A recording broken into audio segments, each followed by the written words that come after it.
అందరికీ నమస్కారం అండి. బాచీరావు ఏ యాస్ట్రో సెంటర్ వెల్కమ్ అండి. ఈరోజు వీడియోలో వార ఫలితాలలో తీసుకున్నట్లయితే మిథున కర్కాటక రాశి వారి వారంలో ఫలాల గురించి ఇందులో మనం మాట్లాడుకుందాం.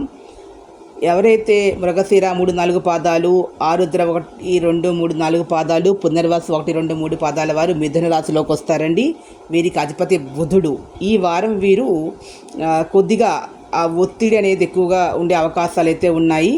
వీరు అదేవిధంగా ప్రతిదీ కూడా సహనం, ఓర్పు అనేది చాలా చాలా ముఖ్యం. ఈ వారంలో వీళ్ళు ఉండాలి. వ్యాపారంలో అయినా ఉద్యోగంలో అయినా కూడా అదేవిధంగా స్థిరమైనగా నిర్ణయాలు తీసుకోవాల్సినటువంటి అవసరం తొందరపెట్టిన నిర్ణయాలు తీసుకోకూడదండి. సూర్యనారాయణ స్వామిని ఆరాధించినట్లయితే అన్ని విధాలా కూడా వీరికి బాగుంటుంది. కాబట్టి ప్రతిరోజు కూడా ఆ సాయంకాలం కానీ ప్రాతకాలంలో వీలుంటే 6 ప్రదక్షిణ సూర్యనారాయణమూర్తికి చేయడం. ఆదివారం నాడు ఆదిత్యోదయం కానీ సూర్యాష్టం కానీ చదువుకుతే మంచి జరుగుతుంది. చదవలేనటువంటి వారు సూర్యనారాయణమూర్తి గుడికి వెళ్ళి ఒక 6 ప్రదక్షిణాలు చేయండి. ఇంకా కర్కాటక రాశి తీసుకున్నట్లయితే పునర్వసు 4వ పాదం, పుష్యమి 1-2-3-4 పాదాలు, ఆశ్లేష 1-2-3-4 పాదాలు కర్కాటక రాశి చెందిన వీళ్ళ అధిపతి చంద్రుడు అండి. వీళ్ళు సహజంగా సొంతమైనటువంటి మనసు కలిగి ఉంటారు.